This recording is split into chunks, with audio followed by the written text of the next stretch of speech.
Welcome to another Flutter video. In this video, let's learn how we can make a column widget scrollable. So if you want to follow along, create a new project, call this Flutter underscore scrollable underscore column underscore widget.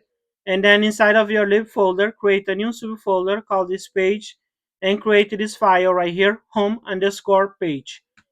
So this is a stateful widget right here, and we are calling inside of this material app widget. So inside of our home underscore page, return a scaffolding widget, and then for the body, return a column widget. So we know by default, if you try to place more items inside of a column widget, you will get an exception. But in this video, I will show you how you can make this column widget scrollable.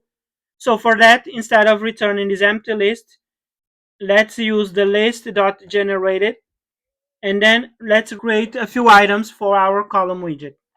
So let's say we want to generate 20 items, and right here we have to return an anonymous function, and we have to provide an index as an argument.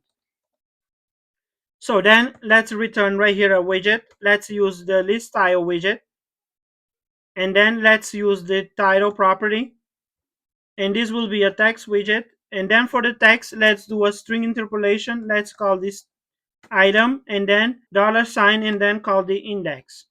So add a semicolon right here, save everything, and you'll see we get an exception as expected. This is because we have more items than we have space for it inside of your column widget. So to make this column widget scrollable, the thing you have to do, click on the column widget, then click on the yellow bolt and select the option wrap with a widget, and then start typing SingleChildScrollView widget. And right here, if you save everything, you will see now you have a scrollable column widget. So this is how we can make your column widget scrollable.